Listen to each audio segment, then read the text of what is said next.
Hello guys, ఇవాళ మన blog అయితే నమాయిష్ అనమాట. ఇవన్నీ డెకరేటివ్ ఐటమ్స్ మనకి ఎంట్రన్స్లోనూ ఎక్కువగా ఉంటాయి. లోపలైతే కాస్ట్ ఎక్కువ ఉంటాయి. ఎంట్రీ టికెట్ అయితే 50 rupees per head, cash only అంట. లోపల కూడా మనకి క్యాష్ ఎక్కువగా తీసుకుంటున్నారు. ఎంట్రన్స్లోనే లెఫ్ట్ సైడ్లో మనకి ఇలా ఒక షాప్ మొత్తం వైట్ డ్రెస్సెస్ అవైలబుల్గా ఉన్నాయి. ఇదని మిర్రర్ వర్క్స్ డ్రెస్సెస్ అయితే ఒక స్ట్రీట్ మొత్తం ఉంది డ్రెస్సెస్కి. బెడ్షీట్స్ అయితే డబుల్ బెడ్షీట్స్ 1000 రూపీస్కి 3 సెట్స్ అంట. నుమాయిష్ మొత్తం అదే రేట్ ఉంది.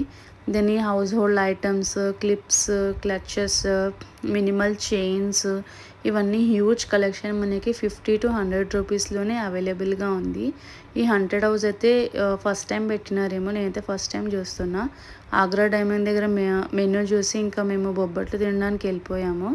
ఇక్కడ మనకి రెడీమేడ్ బ్లౌజెస్ అయితే హ్యూజ్ కలెక్షన్ అవైలబుల్గా ఉంది. నెక్స్ట్ శారీస్ దగ్గరికి వెళ్ళాము. 250 అన్నారు, మాకైతే నచ్చలేదు. జ్యువెలరీ దగ్గరికి అయితే క్రౌడ్ ఎక్కువ ఉంది, సో ఇంటికి వెళ్ళిపోయాము. పార్ట్ 2లో నేను ఏమేమి తీసుకున్నాను చూపిస్తాను.